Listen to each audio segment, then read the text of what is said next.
अखन हम भगवानपुर गाउँपालिका के नवनिर्वाचित गाउँपालिका अध्यक्ष उग्रनयन यादव जी जरे बातचीत कर रहल छी। ई विगत लामो समय से एकदम एकटा सामाजिक सेवा में लागल छलै। एहि बेर गाउँपालिका अध्यक्ष में निर्वाचित भेल यऽ और एहि निर्वाचित भेला के बाद नया गाँव सभा से पारित की योजना और ल करके आगाड़ी बढ़ि रहलै हुनका जरे हम ग्लोबल संचार यूट्यूब चैनल में उनका स्वागत करै छियै। धन्यवाद। अध्यक्ष जी, अपने कौन कौन योजना ला करके एहि गाँवपालिका के विकास के लेल और चौतरफी रूप में एक गाँवपालिका के समृद्ध बनबे के लेल की योजना ला करके आगाड़ी बढ़ि रहल छियै? तऽ गाँवपालिका में सबसे पहले तो शिक्षा के स्तर और स्वास्थ्य के जे विषय है ओहि दूटा विषय पर में हम बहुत बेसी केंद्रित करिए। शिक्षा के स्तर हम सब जखन पढ़ते रहिए एठाम हपरसा मादी नरवा में तखनका पढ़ाई और अखनका पढ़ाई धरती आसमान के फर्क है। ताहि द्वारे हम बेसी केंद्रित शिक्षा, स्वास्थ्य और कृषि ये तीनटा विषय पर में बहुत बेसी हम ध्यान आकर्षण करने छी। और शिक्षा में भी बजट हम छुटिएलिए, ताहिके बाद स्वास्थ्य में भी बजट छुटिएलिए, जबकि ओहिमे सशर्तो रकम भेलै, सशर्त रकम सबसे होयवला अवस्था नहीं देखलिए। ताहि द्वारे हम एहि बजट में सभी बजट छुटियाल गेलै। और कृषि में भी अब जेना किसान सबके लेल विद्युत महसूल, कृषि मीटर के जो विद्युत महसूल है ओहिके लेल भी बजट छुटिएलिए। एहि द्वारे हम देखे गेलिए या विद्युत के गाड़ी एले, पूरा किसान सब चोरी में भाग भऽ रहल छै। 5टा 10टा किसान के पकड़ के लऽ गेलै, ओकरा सबके 10-10 हज़ार का जरिमाना पीरऽ पड़ै छलै। ताहि द्वारे हम किसान के समग्र में 1 नंबर से 5 नंबर वार्ड मतलब पूर्ण भगवानपुर गाँवपालिका के समग्र किसान के लिए विद्युत महसूल के लिए बजट छुटिलिए। आप श्रावण 1 गते से किसान के विद्युत महसूल नहीं तीरऽ पड़ते भगवानपुर गाँवपालिका के। अध्यक्ष जी, स्वास्थ्य सेक्टर में एहिठाम में एक अथी स्वास्थ्य के उपचार हेतु पर भी भर पर्दो नहीं है, जनता और के विभिन्न समस्या से झेल रहा है, वही तरफ अपने के केन ध्यान है? जी जी, एकदम ये क्वेश्चन बहुत महत्वपूर्ण क्वेश्चन है। और यही क्वेश्चन पर हम केंद्रित भऽ हम अपने के की कहऽ चाहै छी। निश्चित रूप से पूर्व गाँवपालिका अध्यक्ष के स्वयं अब ओहिमे एते लथालिन छै जे स्वयं हुनकर अपन डेरा भी ओहिमे छलै।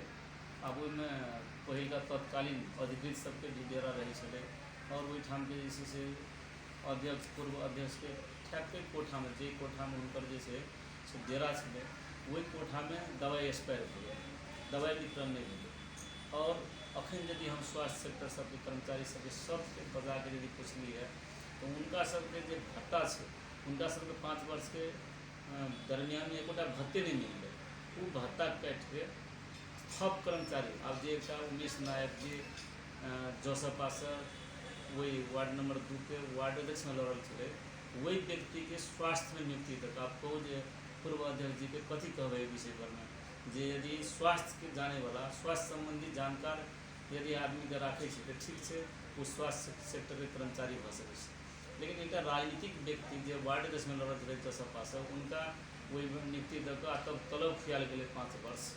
अब ये तो विडम्बना के बात है। ताहि द्वारे अखन ओहि सबके अब निकाले के बात है। और स्वास्थ्य सेक्टर में सबसे पहले तो जम्मा ओहिठाम कर्मचारी सबके हम सब अब अपनी और जगह सगरे हम जेना आभेनगर भेलै, हारी भेलै, गम्हरिया भेलै, इनरवा भेलै, सब ठाम जे छै से हम सब डिस्ट्रीब्यूट करलिए, बाँटलिए। नीक नीक कर्मचारी सबके सब ठाम रहऽ पड़लै। एहिठाम भी भगवानपुर में श्रावण 1 गते से इमरजेंसी सेवा लागू करऽ जा रहल छियै। आब एहिठाम नहीं तो 12 बजे 1 बजे के बाद यदि अबै छलै सेवाग्राही सब तो भगवानपुर के APSC में डॉक्टर नहीं भेटै छै। अखन आब 5 बजे तक तो निश्चित रूप से भेटै छै। ताहिके बाद भी श्रावण 1 गते से अब 24 घंटे सेवा इमरजेंसी सेवा हम शुरू कर जा रहा छी। ओहिके लेल भी बजट हम छूटिएलिए। और एम्बुलेंस सेवा मतलब ओहिठाम बर्थिंग सेंटर के भी व्यवस्था कर रहा छी हम सब। और एम्बुलेंस सेवा खास कर प्रेग्नेंट महिला सबके लेल मतलब डिलीवरी केस में अगर ओकरा जैसे विराटनगर जाए पड़े, धरान जाए पड़े, लाहन जाए पड़े, एम्बुलेंस सेवा हम पूरा गाँवपालिका के लिए फ्री जैसे कर। अध्यक्ष जी, एक जिज्ञासा विगत में बहुत गाविस गाउँपालिका और 5 साल में कोल्टो एकटा फेरलकै। ई गाउँपालिका में बाटो घाटो के अखन तो एतेक असुविधा है। एहि बाटो घाटो के सहज बनबै के लेल, आवागमन के लेल अपने एहि तरफ केहन बजट केंद्रित केने छियै तऽ?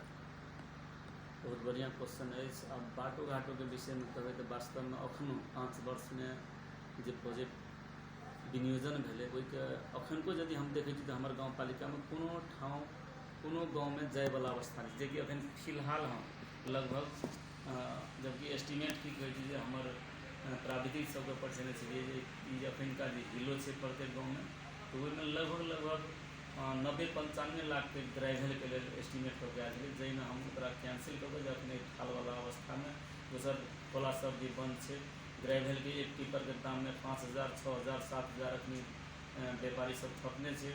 ताहि दुआरे हम बलान खोला से अहाँके बॉल की कहै छै खसेली, जेकि लगभग हमरा बुझल वही 90-95 लाख के एस्टिमेट जगह में 10 लाख में हमरा बुझल 10 लाख के भीतर में पूरा गाउँपालिका में सेवा जे छै से आब कतौ बाटो घाटो अवरोध नहीं रहते। हरेक जगह गाउँपालिका में जैसे बाटो घाटो आब चलते, डिस्टर्ब कतौ नहीं हेतै से हम बनेलिए। कतौ अपनी बाकियो छै वही क्रम में छी, पानि पड़ऽ लगै छै तऽ रुकि जाइ छै, पानि फेर उबेर हेतै ताहिके बाद फेर जैसे पानि बंद हेतै फेर संचालन हेतै।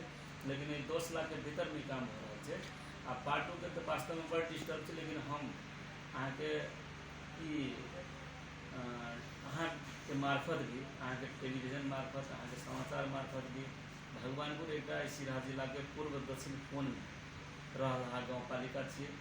बहुत ई गाउँपालिका विकास के बहुत मतलब नहीं भेलहार ठाउँ छै। ताहि दुआरे हम अहाँके मार्फत भी ऊपर में केंद्र सरकार अथवा प्रदेश सरकार से भी हमारा आग्रह रहते, हम सब अपनो कोशिश करबै। एहिठाम खास कऽ हमर गाउँपालिका में 5-6 टा सड़क छै, महत्वपूर्ण सड़क सब, जकरा केंद्र सरकार से और प्रदेश सरकार से बजट नहीं लड़के कोनो कल्याण नहीं छै। जेना लिए भगवतीपुर से फुलागी सड़क के भगवतीपुर से गिरसाहा देने सीधे गिरसाहा से आधे नगर, गिरसाहा से सीधा बॉर्डर में जाए वाला सड़क।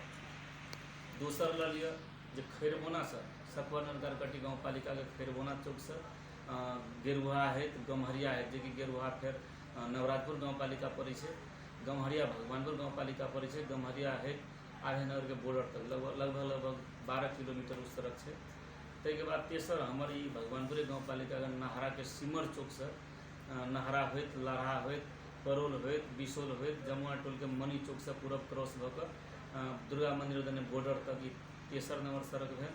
सारिम नंबर में हुलाकी सड़क के जनक चौक से कल्याणपुर हेत, सिनुरिया हेत, थारी बॉर्डर तक, और एकटा बलान के ठेक्केस भीता में बलान के जे पुल छै ओहिठाम से हुलाकी सड़क के पुल लग से बॉर्डर तक जाए वाला सड़क, ई 5 टा सड़क हम मन बनेने छियै।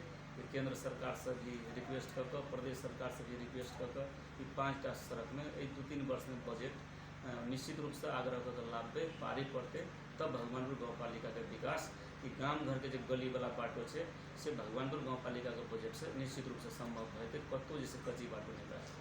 अध्यक्ष जी एकटा बात हमर जिज्ञासा यऽ जे जाइत रहै छली तऽ देखै छली कुछ दिन पहिले एकटा खाने पानी के योजना एतऽ आयल छलै, टैंकियो बनल है और पाइप बिछायल है, और ई पाइप बिछलहा कतेक वर्ष भऽ गेल है। एखनी कुछ स्थानीय बासिंदा सब पाइप के काटि देने है तऽ कतौ तोपि देने है, एवं प्रकार के क्षति भऽ रहल है। एहिमे सरकार के करोड़ों के लागत है। एहि पर अपने के केहन किस्म के सोचलक आगाड़ी बढ़बै तऽ? ई खाने पानी के विषय में जो अपने पूछलिए तो हम सब पहले खाने पूर्व अध्यक्षों से हम सब आग्रह केने रही कि खानियो पानी के विषय में एकरा निश्चित रूप से सोच दिए पड़तै। दुआरे बहुत लागत सरकार के लग गेल छै, कंपाउंड बनि गेल छै, बोरिंग भऽ गेल छै, खाने पानी टैंकी बनि गेल छै। वास्तव में पाइप जे छै से एकटा बुझियौ तऽ बहुत नहीं निमन काम, अथवा पाइप बहुत ही जेना बिसोल तक जैसे बिछायल गेल छै, इनरवा तक जैसे बिछायल गेल छै, लालपुर गेल छै।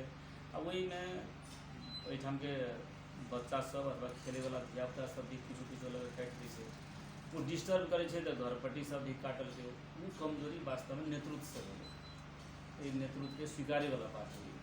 एहि दुआरे जे ओकरा कम से कम गाड़ि देबक चाही पाइप के, ततबो सुरक्षित हेतै बढ़िया रहतै। लेकिन ततऽ पूर्व अध्यक्ष हमर एहि बात के कोनो जैसे ध्यान नहीं देलखिन। अखन वर्तमान में हम खाने पानी के इंजीनियर से खाने पानी के कर्मचारी सबसे समन्वय कर अखन एक फेर कार्यक्रम आयल है जिसमें हम अपन जिम्मेवारी हमरा जिम्मेवारी डाल छै गाँव पालिका से अपने कोई खाने पानी पाइप के कम से कम गाड़ देव कर ले में JCB लगा के वही हम स्वीकारनीय छी और उनका सबके भी खाने पानी से अगर जैसे बजट फिर रखने से ओकरा कम से कम खाड़ी तक पुगा दिए जतऽ तक संभव है ततऽ पुगा के ओहिठाम धारा तारा भी संचालन करी से एहि बेर योजना छै। अध्यक्ष जी एकटा अपने एखनी वर्षा के सीजन है और बलान नदी अहूँ के गाँव पालिका से एते के जुड़ल है तो एहि पर केन एहो गाँव पालिका के कुछ क्षति बलान नदी से है कि केना? एकदम निश्चित रूप से हमारे भगवानपुर गाँव पालिका के 2टा वार्ड पूर्ण रूपेण अहाँके क्षति होयवला संभावना में रही है। एक नंबर वार्ड के कल्याणपुर दुनू टोल एक उत्तरवारी टोल एक दक्षिणवारी टोल और 4 नंबर वार्ड के तो कल्याणपुर से लऽ सिनोरिया और ठाढ़ी तक जोखिम में ताहि दुआरे हम सब इससे पहले CDO साहब लग एक ज्ञापन पत्र देने छली जे सिरा जिला के नेकपा एमाले से निर्वाचित 9टा मेयर और पूर्व मंत्री लीलानाथ श्रेष्ठ जी भी गेल रहती हमारे पार्टी के नेकपा एमाले के अध्यक्ष चंद्रेश्वर मंडल जी रहती सबके समक्ष में हम सब की कहे उनका एक ज्ञापन पत्र भी दिल्ली ज्ञापन पत्र में 6-7टा क्वेश्चन जिसमें लिखित रहे जिनमें एक सबसे पहिल मुद्दा मुकदमा संबंध में रहे जे बहुते पुरान मुद्दा से और न्यायिक संस्था सब जेना CDO कार्यालय भूमि सुधार कार्यालय ओहि समय बहुत ही पुरान मुद्दा सब छिनौ खानो नहीं हो रहा है लोग एकदम परेशानी है तारीख पर तारीख हो रहा है 6 वर्ष 7 वर्ष से मुद्दा चल रहा है लेकिन समाधान नहीं भेले और छिनौ खानो नहीं भेले दुआरे वो भी हम सब रिक्वेस्ट करने छलिए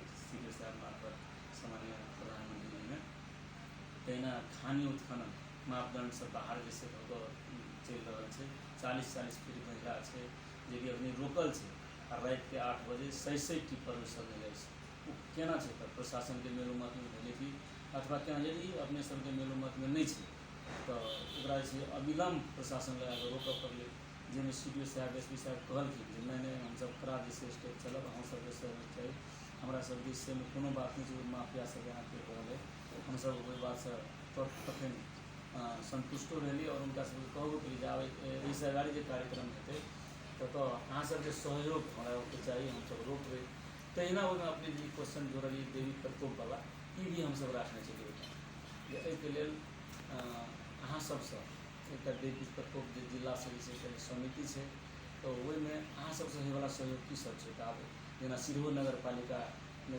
जोखिमपूर्ण है कमला नदी तो ओतऽ से बेसी तहिना बलान भऽ गेलै ई सब हम सब बेसी बात से एक जोखिमपूर्ण गाँव पालिका में छी नगर पालिका में छी तो CDO साहब हम सब बात रखी और हमहूँ सब ओहिके लेल देवी प्रकोप के लेल बजट भी जैसे छुटिया गेला एखनियो छुटिएने छी और हम सब जतऽ तक सकबै ततऽ तक लेके करबे कोनो बात नहीं। धन्यवाद अध्यक्ष जी। धन्यवाद।